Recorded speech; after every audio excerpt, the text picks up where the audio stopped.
tallaabada Netanyahu qaaday waa mid aan marnaba la aqbali karin. Soomaaliya waxay cadeynaysaa cod dheer ku leedahay gobollada waqooyi ee jamhuuriyadda ee loo yaqaan Somaliland waa qayb ka mid ah jamhuuriyadda federaalka ee Soomaaliya. Soomaaliya marnaba ma aqbalayso mana aqbali doonto in shacabka reer Falastiin khasab looga soo salguuriyo dhulkooda ayaga ay xaq u leeyihiin, khasabna loo geeyo meel kale oo ka baxsan dhulkooda, ha noqoto Soomaaliya ama meel kale ha ahaatee. Salaamu ala rasuulillah. Assalaamu calaykum waraxmatullaahi wabarakaatuh.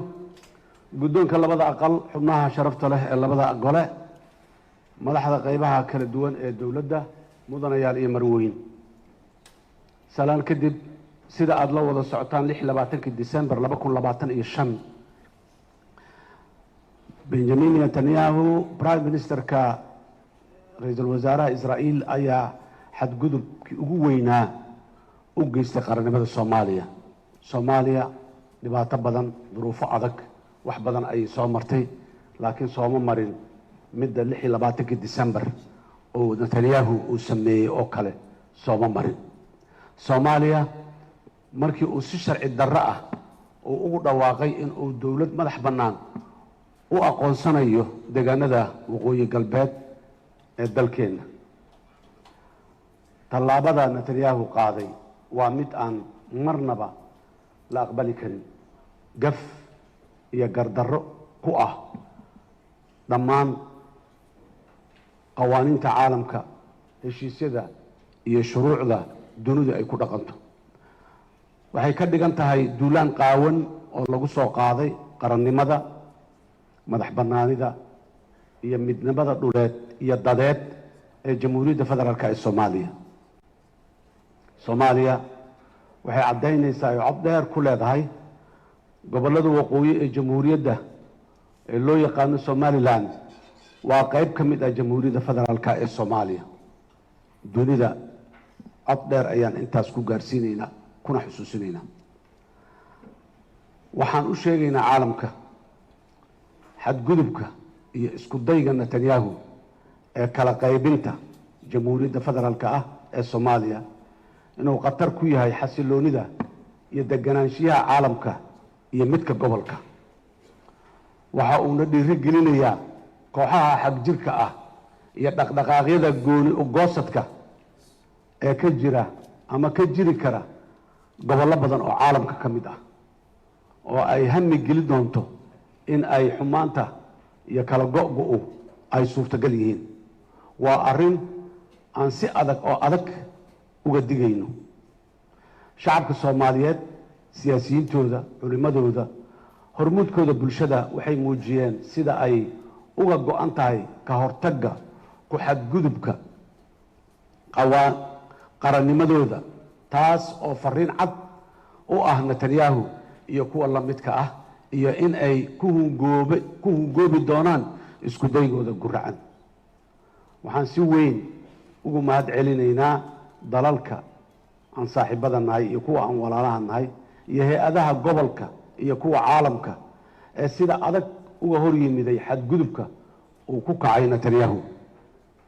Soomaaliya marnaba ma aqbalayso mana aqbali doonto in shacabka reer Falastiin khasab looga soo salguuriyo dhulkooda ayaga ay xaq u leeyihiin, khasabna loo geeyo meel kale oo ka baxsan dhulkooda, ha noqoto Soomaaliya ama meel kale ha ahaatee.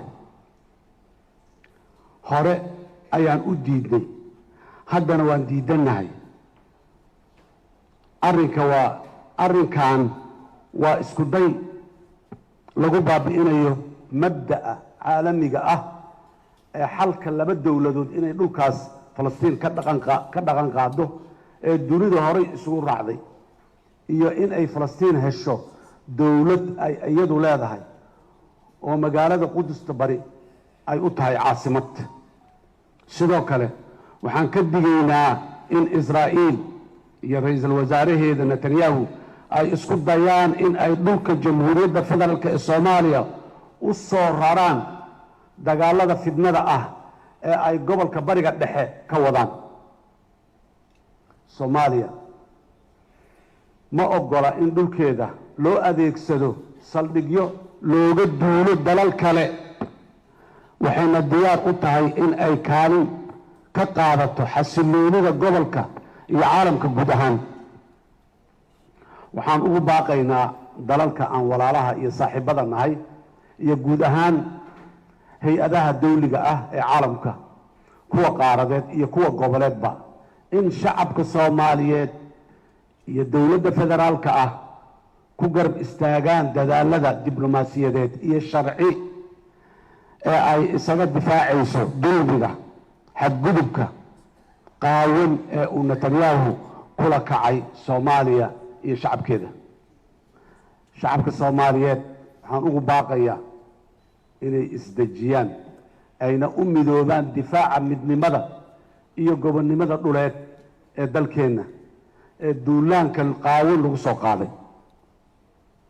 lama joogo xilli aan qolo iyo gobol u xafiiltanno,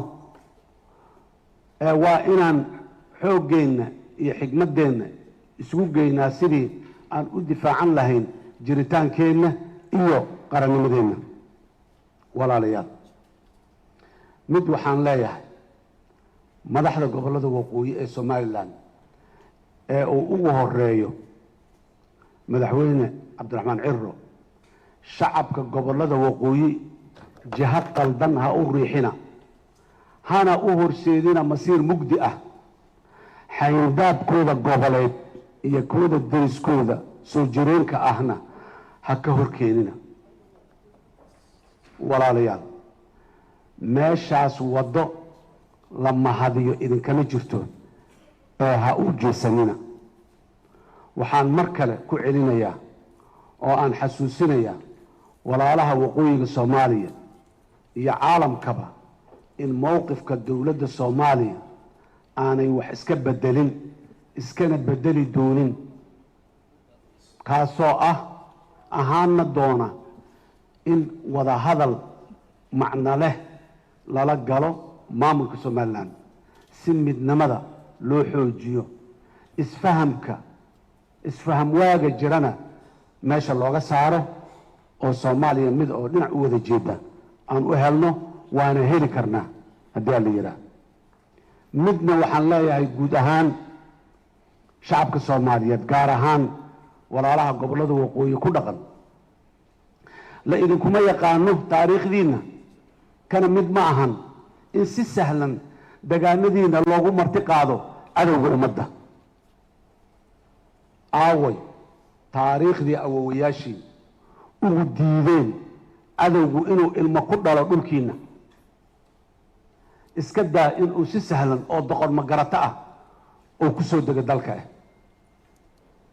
walaalaha waqooyigu maanta waxaad haysataan fursad iyo awood aad ku diidaan in la soo dego dalkiina, laakiin ogaada berri ma haysan doontaan fursaddaas marka cadowgu dhulka dego ee uu lugaha ku fidsado.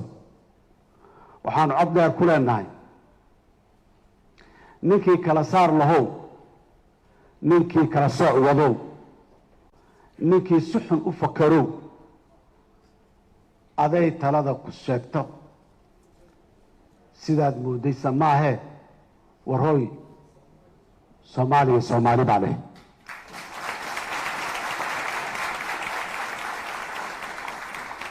ugu dambayntii, Soomaaliya waxaa ka go'an inay qaaddo tallaabo kasta oo diblomaasiyadeed iyo qaanuun oo lagama maarmaan ah si ay u difaacdo madax bannaanideeda, midnimadeeda iyo xuduudaheeda caalamku aqoonsan yahay.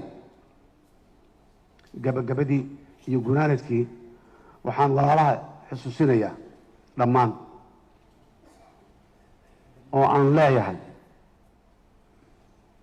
adinka oo wada og dhammaan shacabka Soomaaliyeedna uu yaqaano dhawaaqa iyo hadaaqa dhaqanna aan u lahayn jirnay, waayaha dhibka badan ee taariikhdeena soo marayna halhayska inoo ahayd.